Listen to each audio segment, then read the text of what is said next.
Bonjour, j'espère que vous allez bien, je suis super contente de vous retrouver pour le nail art en commun de la team nail art du mois de mars, un petit peu en retard. En tout cas, ce mois-ci, le thème était animal, j'ai donc réalisé un chien qui m'avait été beaucoup demandé sur ma chaîne. Du coup, pour le réaliser, vous aurez besoin d'une base, d'un vernis blanc, rose, noir, d'un dotting tool tout petit, plus gros, d'un pinceau fin, d'un top coat, et c'est un nail art 2 étoiles.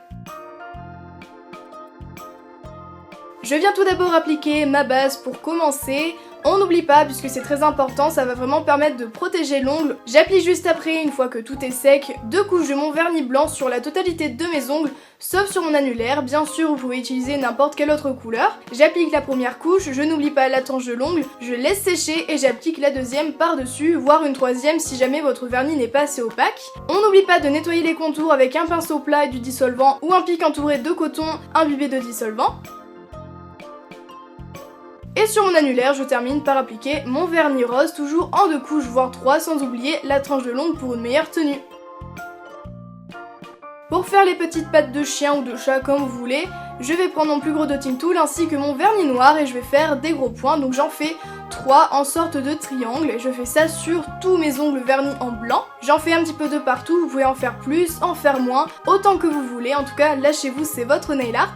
Si vous avez les ongles courts, je vous conseille de les faire un petit peu plus petits ou en faire moins et de serrer un petit peu plus les pattes pour qu'il y ait vraiment la place de faire plusieurs traces de pattes. N'oubliez pas de retremper votre dotting tool dans le vernis à chaque fois que vous changez de motif, en tout cas que vous changez de pattes, voire de point si vous le souhaitez.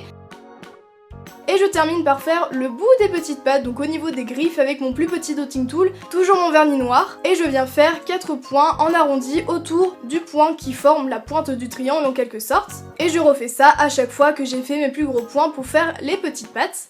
Pour ajouter un petit peu plus de girly et faire un rappel de couleur, je vais faire des petits cœurs entre mes pattes. Toujours avec mon plus petit dotting tool, je fais 2 points et je viens relier le tout en pointe en essayant de faire un fil de vernis, mais si vous avez du mal, vous pouvez toujours le faire avec un pinceau fin ou ne pas en faire du tout, c'est vraiment à vous de voir, vous pouvez seulement faire des points de couleur comme vous voulez. En tout cas, je fais ça à chaque fois entre mes petites pattes, autant qu'on veut, à la taille que l'on veut, c'est vraiment votre nail art encore une fois.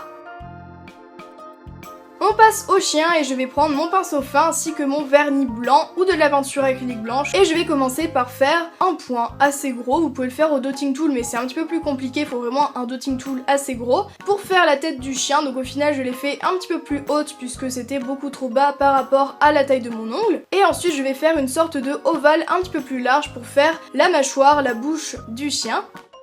J'applique une deuxième couche si nécessaire. On peut toujours faire des retouches avec le vernis rose si on a trop débordé par exemple. Je fais un arc de cercle en dessous de la tête pour pouvoir mettre la langue mais c'est optionnel. Et je vais passer aux oreilles, donc je nettoie bien mon pinceau, c'est très important.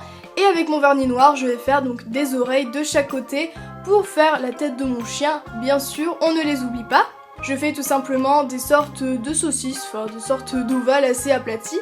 Après ça dépend vraiment de la race du chien que vous voulez représenter, puisque chaque chien a des oreilles différentes.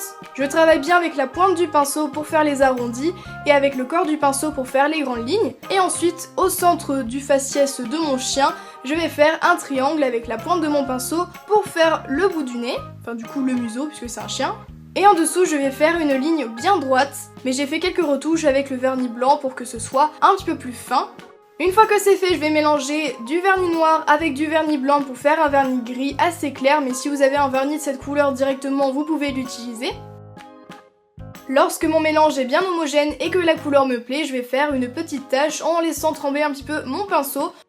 Et je termine par faire les yeux avec un dotting tool assez gros, ainsi que mon vernis noir. Donc là rien de très compliqué, je fais juste 2 points sans qu'on voit vraiment rien, j'ai très mal cadré, je suis désolée. Je fais la petite langue, c'est totalement optionnel, vous n'êtes vraiment pas obligé de la faire, donc tout simplement avec mon vernis rose et mon pinceau fin, je fais une sorte d'ovale aplati sur le dessus.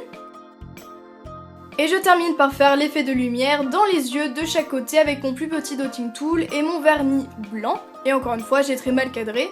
Il me reste plus qu'appliquer mon top coat sur la totalité de mes ongles. On attend bien que ça sèche pour éviter de tout faire baver et on n'hésite pas à tapoter sur la surface de l'ongle. On termine par les motifs qu'on a fait en dernier pour être sûr que ce soit bien sec et on n'oublie pas la tranche de l'ongle. Et voilà, j'espère vraiment que ce nail art vous a plu. Si vous le reproduisez, n'hésitez pas à me l'envoyer sur les réseaux sociaux. Vous avez les liens des chaînes des membres de la team nail art ainsi que la définition de la team nail art, puisque je sais qu'il y en a qui ne savent pas encore ce que c'est en barre d'infos, donc n'hésitez vraiment pas à y aller. En tout cas, je vous retrouve très bientôt pour une nouvelle vidéo et je vous fais plein de bisous.